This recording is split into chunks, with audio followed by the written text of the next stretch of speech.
noite, gente. Hoje eu vou falar de um tema com o qual muitas vezes se começa os cursos de eletroquímica, né? Mas fato é que eu não sigo nenhuma lógica, né? Eu vou falando das coisas que estão me interessando no momento, ou que estou estudando, ou simplesmente que vem à minha cabeça, né? Então hoje vou falar da dupla camada elétrica. Hoje vou fazer uma revisão bem conceitual, né? E depois em outros vídeos vou entrar numa parte mais colocando um pouco a matemática e a teoria por trás deste tópico, né? Então vamos começar um pouquinho com a terminologia do assunto. Então esta é uma imagem que eu tirei do livro de Schmicker, né? Então podemos ter íons solvatados, né? Então aqui temos, por exemplo, um ânion, né? Aqui temos os átomos de um metal, né? Todos estes são átomos de um metal arranjados de uma maneira particular. Estes aqui que têm dipolos são solventes, por exemplo, água, né? São moléculas de solvente que têm um momento dipolar, né? Como podem ver, aqui estão solvatando o ânion. Assim como temos ânions solvatados, temos cátions solvatados, né? Então cátions interagindo com o solvente. Eu quase sempre vou falar de água. Bom, o solvente pode estar interagindo, como nesse caso aqui, com o ânion, ou pode estar interagindo diretamente com o eletrodo, aqui. Então dizemos, por exemplo, neste caso aqui, que este cara aqui está especificamente absorvido no eletrodo. E como podem ver, ele está absorvido no meio de dois átomos. Se isto for um metal, por exemplo, dois átomos metálicos, então dizemos que ele está em uma posição ponte, bridge, em inglês, que é o que mais comumente se usa, né? Então, a gente também pode ter especificamente absorvido um ânion, um cátion, né? Especificamente absorvido, de novo, diretamente em contato com o eletrodo. Neste caso não está bridge, estaria bridge se estivesse aqui, por exemplo, no meio destes dois átomos, mas este está exatamente em cima desse átomo, então está on top, em inglês, né? Foi um inglês meio abrasileirado aí. Então é um ânion absorvido, né? Temos o cátion, aqui M+, um cátion metálico, por isso M, por exemplo, pode chegar à superfície do eletrodo, se combinar com um ou mais elétrons e se depositar no eletrodo. Isso é uma coisa que comumente pode acontecer em eletroquímica. Ou podemos ter, como eu já falei em vídeos anteriores, uma substância oxidada, por exemplo, ferro 3, que eu falei no vídeo anterior, e vir na superfície e trocar um elétron e se transformar em ferro 2. Ele não precisa estar exatamente aqui absorvido na superfície, né? O elétron pode tunelar, mas isso vai ficar para outras aulas. Então aqui uma figura com um pouquinho mais de detalhes, né? Então temos de novo um metal, né? Com os átomos arranjados de alguma maneira, e vejam que aqui nas últimas duas camadas de átomos, os átomos estão arranjados um pouquinho diferente. Isso acontece muito, né? A interação dos átomos da superfície do eletrodo. Vou falar principalmente de metais, pode ser que faça algum vídeo com semicondutores no futuro, mas é fato que as últimas camadas de átomos sofrem alguma distorção, por exemplo, aqui se afastam um pouquinho devido à interação com o eletrólito. Podem ver um fenômeno que se chama reconstrução, que muitas vezes tem sido bastante estudado com monocristais. Ok? Então, temos de novo moléculas de solvente aqui, que são dipolos, neste caso ânions, especificamente absorvidos, e temos um excesso de carga positiva no eletrodo. Então, temos os dipolos aqui, e uma coisa que você vai encontrar em muitos livros é definir um plano, que é este plano que está aqui, marcado com essa linha, que tem mais ou menos o tamanho o diâmetro de uma molécula de água, por exemplo, de uma ou duas, né? Isso tem bastantes nomes diferentes, como a camada compacta de Helmholtz, camada compacta de Stern. Aqui eu coloquei em inglês, que a gente geralmente vai ler essas coisas em inglês, tirando o livro excelente do professor Tizianelli Gonçalves, por exemplo, que está em português. Ok?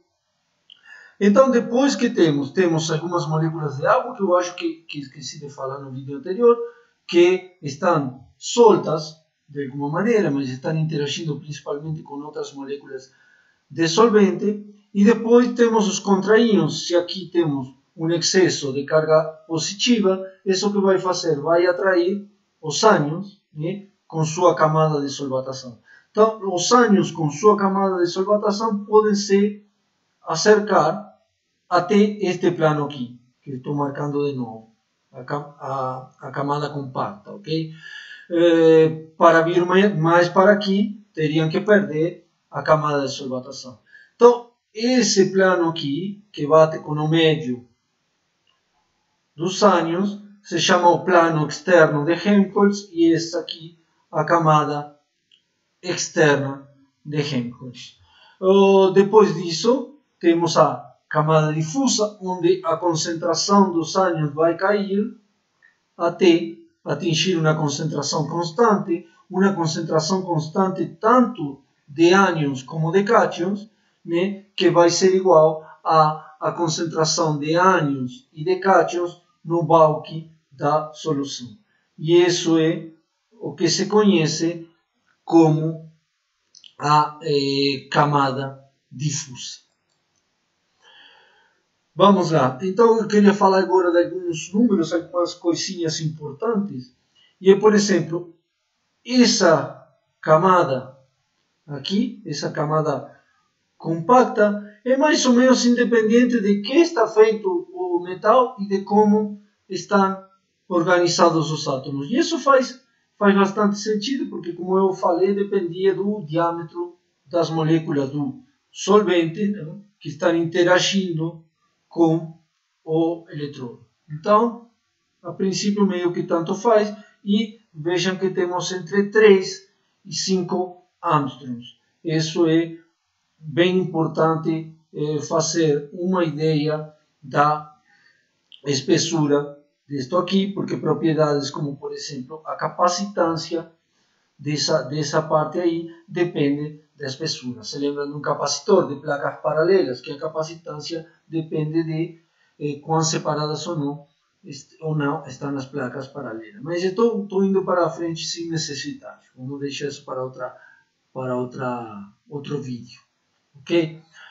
Outra coisa importante é qual é agora a espessura dessa camada difusa. Okay? A espessura da camada difusa está dada pelo seguinte: eu falei que os ânions iriam diminuir a concentração até chegar a um momento onde vai valer o mesmo valor que o bulk, né? Vai ser constante, não vai mudar mais.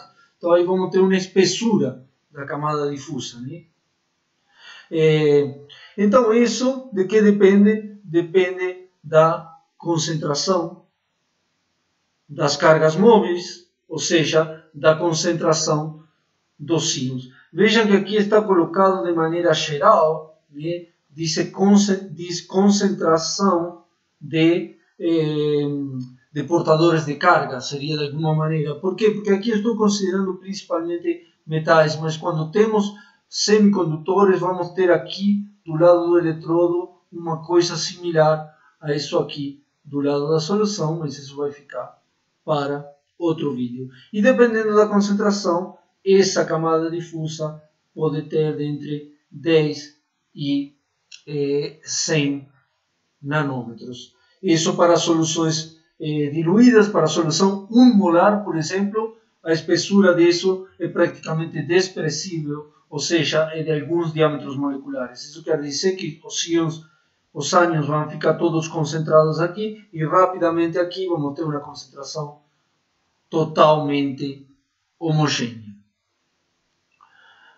Bom, falei bastante da parte de solução. Por último, eu queria comentar algo que é um pouco menos comentado nos livros de eletroquímica, que é o modelo de como é o átomo metálico. Então, no átomo metálico, a gente considera um arranjo de cargas positivas, como podem ver aqui. Isso que seriam as cargas positivas? Seriam os núcleos e os elétrons do core, ok?